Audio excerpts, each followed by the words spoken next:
हाँ दोस्तों आज हम लोग ठीक है आज हम लोग BSSC बिहार परिचारिका ठीक है दोस्तों सेट नंबर 7 देखने जा रहे हैं। ठीक है, और 6 सेट इस पर ऑलरेडी अपलोड है। ठीक है, तो जाइए देखिए और अपना एक सीट पक्का कीजिए। ठीक है, परिचारी या कार्यालय परिचारी या परिचारी है। ठीक है दोस्तों, तो चलिए बिना देर के हुए हम लोग आज का अपना सेशन स्टार्ट करते हैं। चैनल पर यदि नया है तो लाइक शेयर सब्सक्राइब कीजिए दोस्तों। ठीक है, और अपने दोस्तों को भी बताइए, बहुत कम सपोर्ट मिल रहा है दोस्तों। ठीक है, तो थोड़ा सपोर्ट कीजिए दोस्तों। ठीक है, यहाँ पर लिखा गया था इसके कि पहली सफल कपड़ा मिल 1854 में डैश में स्थापित की गई थी। तो याद रखिएगा ऑप्शन ए मुंबई। ठीक है, ऑप्शन ए मुंबई। ठीक है, बम्बई। उसका नेक्स्ट देखिए यहाँ पे, निम्नलिखित खनिजों में से किस खनिज का बिहार में एक वर्ष में सर्वाधिक उत्पादन होता है। तो याद है ऑप्शन बी चूना पत्थर। ठीक है, उसका नेक्स्ट देखिए यहाँ पे, निम्नलिखित में से कौन लोकतांत्रिक चुनाव की एक अनिवार्य विशेषता है। तो याद रखिए ऑप्शन सी सक्रिय नागरिक भागीदारी। ठीक है, सक्रिय नागरिक भागीदारी। उसके बाद नेक्स्ट देखिए यहाँ पे कहा गया है, देखिए यहाँ पे, डैश ने चुनाव के दौरान पार्टियों द्वारा दीवार लेखन का आधिकारिक रूप से प्रतिबंध लगा दिया है। तो याद रखिए ऑप्शन सी चुनाव आयोग। ठीक है, उसके बाद नेक्स्ट देखिए यहाँ पे कहा गया है, नेक्स्ट में देखिए यहाँ पे कहा बिहार की मुख्य फसल कौन सी है। तो याद रखिए ऑप्शन सी गन्ना। ठीक है, ये असहयोग आंदोलन के दौरान ब्रिटिश भारत का वायसराय कौन था। तो याद रखिएगा ऑप्शन बी लॉर्ड चेम्सफोर्ड। ठीक है, उसके बाद नेक्स्ट देखिए यहाँ पे कहा गया, निम्नलिखित में से किसने भारत में पहला समाचार पत्र प्रकाशित किया। तो याद रखिए option A James August Hickey. ठीक है, हरित क्रांति पंजाब हरियाणा डैश और राजस्थान के कुछ हिस्सों में सफल रही। तो याद रखिएगा ऑप्शन ए पश्चिमी उत्तर प्रदेश। ठीक है, उसके बाद नेक्स्ट देखिए यहाँ पे कहा कौन सा ऊर्जा स्रोत अनवीकरणीय है। तो ऑप्शन सी कोयला। ठीक है, बिहार राज्य जल विद्युत निगम की स्थापना कब हुई। तो याद रखिए ऑप्शन 3 1982। ठीक है, उसके बाद नेक्स्ट देखिए यहाँ पे कहा गया है, गांधी जी के अनुसार भारत को स्वराज मिलने पर शिक्षा का श्रेय क्या होना चाहिए था। तो याद रखिएगा ऑप्शन बी चरित्र निर्माण। ठीक है, उसके बाद नेक्स्ट देखिए यहाँ पे कहा गया है, निम्नलिखित में से किस आंदोलन की शुरुआत नमक कानून को तोड़ने के साथ हुई थी। तो याद रखिए ऑप्शन सी सविनय अवज्ञा आंदोलन। ठीक है, उसके बाद नेक्स्ट देखिए यहाँ पे, स्वतंत्र भारत के प्रथम गवर्नर जनरल थे कौन थे। Option B Lord Mountbatten. ठीक है, उसके बाद नेक्स्ट देखिए यहाँ पे कहा गया है, पंचायती राज का एक मुख्य भाग क्या है। तो ऑप्शन डी ग्राम सभा। ठीक है, उसके बाद नेक्स्ट राज्य विधानसभा की अधिकतम संख्या कितनी है, कितनी निर्धारित है। तो याद रखिएगा ऑप्शन डी 500। ठीक है, उसके बाद नेक्स्ट देखिए यहाँ पे कहा गया है, नेक्स्ट देखिए यहाँ पे, मौर्योत्तर काल में उत्तर पश्चिम भारत के प्रथम विदेशी शासक कौन थे। तो याद रखिए ऑप्शन सी बैक्ट्रियन यूनानी। ठीक है, उसके बाद निम्नलिखित में से किस स्वतंत्रता सेनानी की जयंती पर स्वच्छ भारत मिशन आरंभ किया गया था। तो याद रखिए ऑप्शन सी महात्मा गांधी। ठीक है, उसके बाद नेक्स्ट देखिए यहाँ पे कहा गया है, भारत में गरीबी रेखा का अनुमान लगाने की निम्नलिखित में से कौन सी विधि है। तो याद रखिए ऑप्शन बी आय विधि। ठीक है, उसके बाद देखिए यहाँ पे, ग्रामीण क्षेत्रों और छोटे शहरों में शिक्षित बेरोजगार युवाओं के लिए स्वरोजगार के अवसर पैदा करने के लिए 1993 में कौन सी योजना शुरू की गई थी। तो याद रखिए ऑप्शन है प्रधानमंत्री रोजगार योजना। ठीक है, उसके बाद नेक्स्ट देखिए यहाँ पे कहा गया है,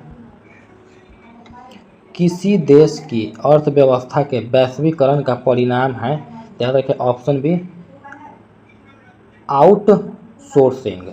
ठीक है, उसके बाद नेक्स्ट देखिए यहाँ पे कहा गया है, ठीक है। नेक्स्ट देखिए यहाँ पे कहा गया मानव संसाधन विकास पर केंद्रित था, तो क्या केंद्रित था? यानी ऑप्शन डी उपयुक्त में से कोई नहीं।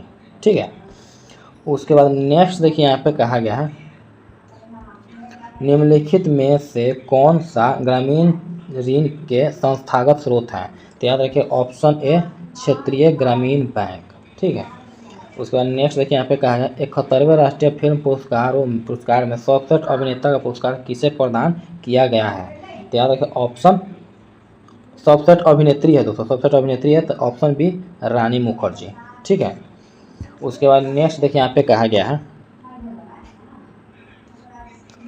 भारत का पहला हिंदी माध्यम का MBBS कॉलेज किस राज्य में खोला जाएगा? याद रखिए ऑप्शन ए मध्य प्रदेश। ठीक है। जल जीवन मिशन का विस्तार किस वर्ष तक किया गया है? तो याद रखिएगा ऑप्शन बी 2028। ठीक है। उसके बाद देखिए यहाँ पे 26 जुलाई 2025 को संसद रत्न पुरस्कार 2025 कितने सांसदों को प्रदान किया गया है? तो याद रखिए ऑप्शन ए 17। ठीक है। उसके बाद देखिए 25 जुलाई 2025 को इग्नू की पहली महिला कुलपति किससे नियुक्त की गई हैं? तो याद रखिए ऑप्शन सी उमा कांजी लाल। ठीक है। उसके बाद नेक्स्ट देखिए यहाँ पे कहा गया है फीडे महिला विश्व कप 2025 का खिताब किसने जीती है? तो याद रखिए ऑप्शन ए दिव्या देशमुख। ठीक है। उसके बाद नेक्स्ट देखिए यहाँ पे कि एशिया कप 2025 का आयोजन किस देश में किया जाएगा? तो याद रखिए ऑप्शन बी UAE। ठीक है। उसके बाद नेक्स्ट देखिए यहाँ पे कहा गया है 19 जुलाई 2025 को प्रिंस अल वलीद का निधन हो गया इनका संबंध किस देश से है? तो याद रखिए ऑप्शन बी सऊदी अरब। ठीक है। उसके बाद नेक्स्ट देखिए यहाँ पे क्या तारों के टिमटिमाने का क्या कारण है? तो याद रखिएगा ऑप्शन सी वायुमंडलीय अपवर्तन। ठीक है। उसके बाद नेक्स्ट देखिए यहाँ पे कहा गया है घरेलू विद्युत परिपथ में फ्यूज तार को किस संयोजन में जोड़ा जाता है? तो याद रखिएगा ऑप्शन ए मुख्य तार के साथ श्रेणी क्रम में। ठीक है। उसके बाद नेक्स्ट देखिए यहाँ पे कहा गया है 1 बिलियन नीले लिटमस पत्र को लाल कर देता है, इनका pH मान निम्नलिखित में से क्या हो सकता है? तो याद रखिए ऑप्शन डी 4। ठीक है। उसके बाद नेक्स्ट देखिए यहाँ पे कहा गया है एक्वा रिजिया अम्लराज किन दो अम्लों का मिश्रण है? तो याद रखिएगा ऑप्शन ए सांद्र हाइड्रोक्लोरिक अम्ल और सांद्र नाइट्रिक अम्ल। ठीक है। उसके बाद नेक्स्ट देखिए यहाँ पे कहा गया एथेनॉल C2H5OH का IUPAC नाम क्या है? तो ऑप्शन बी एथेनॉल। ठीक है। इथेनॉल है, इथेनॉल। ठीक है। उसके बाद नेक्स्ट देखिए यहाँ पे कहा गया है नेक्स्ट में पौधों में कौन सा हार्मोन कोशिका विभाजन को बढ़ावा देता है? तो याद रखिए ऑप्शन सी साइटोकाइनिन। ठीक है। उसके बाद नेक्स्ट देखिए यहाँ पे कहा गया है निम्नलिखित में से कौन सा एक जीवाश्म ईंधन नहीं है? तो याद रखिए ऑप्शन सी नाभिकीय ऊर्जा। ठीक है। उसके बाद नेक्स्ट देखिए यहाँ पे कहा गया है निम्नलिखित में से कौन सा समूह केवल जैव निम्नीकरणीय बायोडिग्रेडेबल पदार्थ है? तो याद रखिए ऑप्शन ए घास फूस चमड़ा। ठीक है। उसके बाद नेक्स्ट देखिए यहाँ पे कहा गया है जीवाश्म फोसिल का अध्ययन जैव विकास के संबंध में क्या दर्शाता है? तो याद रखिए ऑप्शन बी प्रजातियाँ समय के साथ विलुप्त और विकसित हुई हैं। ठीक है। उसके बाद नेक्स्ट देखिए यहाँ पे कहा गया है देखिए यहाँ पे एक विद्युत बल्ब पर 220 वोल्ट 100 वाट अंकित है, जब इससे 110 वोल्ट पर चलाया जाता है तो इसके द्वारा उपयुक्त शक्ति कितनी होगी? उपभुक्त शक्ति कितनी होगी? तो याद रखिएगा ऑप्शन डी 25 वाट। ठीक है। उसके बाद नेक्स्ट देखिए यहाँ पे कहा गया है भरपेट शब्द में निम्न में से कौन सा समास है? तो याद रखिए ऑप्शन सी अव्ययी भाव, ठीक है।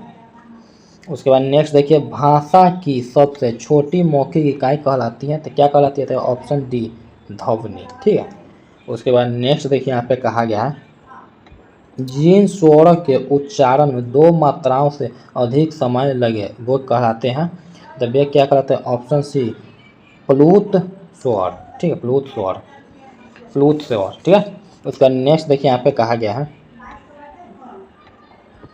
पृथ्वी शब्द का पर्यायवाची है, तो क्या है, तो ऑप्शन डी ये सभी, कैसे, वसुधा उर्वी भू, ये सारे पृथ्वी का पर्यायवाची है, ठीक है। उसके बाद और भी हो जाए जैसे ईला, मेदिनी, धारा, वसुंधरा, वसुधा, क्षिति, जमीन, धरती, ठीक है, सब याद रखिएगा। नेक्स्ट जिनके हाथ में चक्र हो के लिए एक शब्द निम्न में से कौन सा है, तो याद रखिए ऑप्शन बी चक्र पानी, ठीक है। उसके बाद नेक्स्ट देखिए यहाँ पे कहा गया है बुढ़ापा एक प्रकार का अभिशाप है, रेखांकित शब्द की संज्ञा है, तो याद रखिए ऑप्शन बी भाववाचक, ठीक है। उसके बाद नेक्स्ट देखिए ब्राह्मण का स्त्रीलिंग बताएं, तो याद रखिए ऑप्शन सी ब्राह्मणी, ठीक है। उसके बाद नेक्स्ट देखिए यहाँ पे कहा गया है लिंग की दृष्टि से दही क्या है, तो याद रखिए ऑप्शन बी पुल्लिंग, ठीक है। उसके बाद में विद्यार्थी के लिए सही संधि विच्छेद को चुनिए, तो याद रखिए ऑप्शन सी विद्या प्लस अर्थी, ठीक है। उसके बाद नेक्स्ट देखिए यहाँ पे कहा गया प्रतिमान पद में समास है, तो याद रखिए ऑप्शन ए अव्ययी भाव। उसके बाद नेक्स्ट देखिए यहाँ पे कि खून के घूंट पीना मुहावरा के लिए सही विकल्प है, तो क्या है, याद रखिए ऑप्शन सी भारी गुस्से को बर्दाश्त करना, ठीक है। उसके बाद नेक्स्ट देखिए यहाँ पे कहा गया है आंख दिखाना मुहावरे का अर्थ निम्न विकल्पों में से कौन सा है, तो याद रखिए ऑप्शन सी क्रोध प्रकट करना, ठीक है। घर बसाना मुहावरे का अर्थ निम्न में से कौन सा है, तो याद रखिए ऑप्शन है विवाह करना, ठीक है। उसके बाद नेक्स्ट देखिए यहाँ पे कहा गया निम्नलिखित में शुद्ध वाक्य है, तो याद रखिए ऑप्शन सी लड़कियां आम खाती हैं, ठीक है। उसके बाद नेक्स्ट देखिए यहाँ पे कहा गया है यशोदा का संधि विच्छेद करे, ठीक है, तो option C Yash Yash plus दा, ठीक है।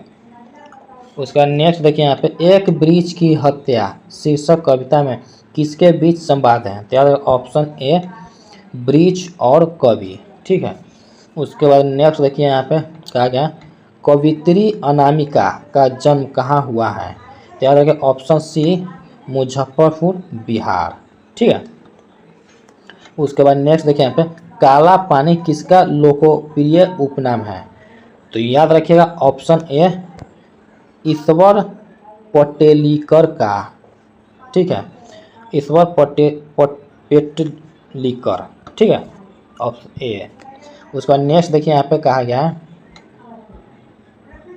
देखिए यहाँ पे कहा गया कि नगर शीर्षक कहानी के लेखक कौन है, तो याद रखिएगा ऑप्शन ए सुजाता, ठीक है। मेरे बिना तुम प्रभु कवि हैं के कवि हैं, तो याद रखिए ऑप्शन ए रेनर मारिया रिल्के, ठीक है। उसके बाद नेक्स्ट देखिए यहाँ पे कहा गया है ढहते विश्वास कहानी के संपादक हैं, तो याद रखिए ऑप्शन है राजेंद्र प्रसाद, ठीक है। इनमें से कौन सी रचना दिनकर की नहीं है, तो याद रखिए ऑप्शन डी ग्राम्या, ठीक है। उसके बाद नेक्स्ट देखिए यहाँ पे कहा गया जिसके हुंकारों से मोहल्लों की नींव उखड़ जाती है, तो याद रखिए ऑप्शन डी जनता की हुंकार, ठीक है। उसके बाद नेक्स्ट देखिए कुंवर नारायण कवि हैं, तो किसके, तो याद रखिएगा ऑप्शन बी नगर संवेदना के, ठीक है। उसके बाद नेक्स्ट देखिए यहाँ पे कहा गया दही बाली मंगम्मा की कहानी के लेखक कौन है, तो याद रखिए ऑप्शन सी श्रीनिवास, ठीक है। उसके बाद नेक्स्ट देखिए यहाँ पे देखिए दोस्तों ये गद्यांश है, इस गद्यांश को आराम से पढ़ लेते हैं, उसके बाद इसका आंसर देते हैं। देखिए आधुनिक युग विज्ञान युग के नाम से जाना जाता है, ठीक है। आज विज्ञान की उपलब्धि का पताका धरती से आकाश तक फहरा रहा है। उधर विज्ञान की महिमा का प्रचार प्रसार मनुष्य ने विज्ञान के द्वारा प्रकृति को जीत लिया है। मनुष्य ने विज्ञान के द्वारा विद्युत वाष्प और सौर ऊर्जा और गैस की खोज कर दिग्गीतर, ठीक है, दिग्गीतरों में अपनी विजय दुंदुभी बजाकर सारे संसार में एक क्रांतिकारी परिवर्तन ला दिया है। ठीक है, अब चलिए दोस्तों इसका आंसर देते हैं। तो देखिए यहाँ पे प्रस्तुत गद्यांश का उपयोग शीर्षक है, तो क्या है? तो ऑप्शन सी विज्ञान एक वरदान है। ठीक है, उसके बाद देखिए यहाँ पे विज्ञान की तथ्यात्मक परिभाषा है, तो क्या है? तो ऑप्शन सी क्रमबद्ध, सुसंगठित और प्रयोगात्मक ज्ञान। ठीक है, उसके बाद नेक्स्ट देखिए यहाँ पे कहा गया है दिगंतर का अर्थ है, तो याद रखिए ऑप्शन सी सभी दिशाओं में। ठीक है, उसके बाद नेक्स्ट देखिए यहाँ पे कहा धरती से आकाश तक पताका फहराना का अर्थ है, याद रखिए ऑप्शन बी बहुत बड़ी सफलता मिलना। ठीक है, उसके बाद नेक्स्ट देखिए यहाँ पे कहा गया रामधारी से दिनकर को उनकी किस कृति पर भारतीय ज्ञानपीठ पुरस्कार प्राप्त हुआ है, तो याद रखिए ऑप्शन सी उर्वशी। तो दोस्तों आज हम लोगों ने, ठीक है, आज हम लोगों ने दोस्तों BSSC परिचारिका सेट नंबर 7 देखा और 6 सेट इस पर ऑलरेडी अपलोड है, तो जाइए देखिए अपना एक सीट पक्का कीजिए। तो चलिए दोस्तों मिलते हैं नेक्स्ट वीडियो में, तब तक के लिए बाय।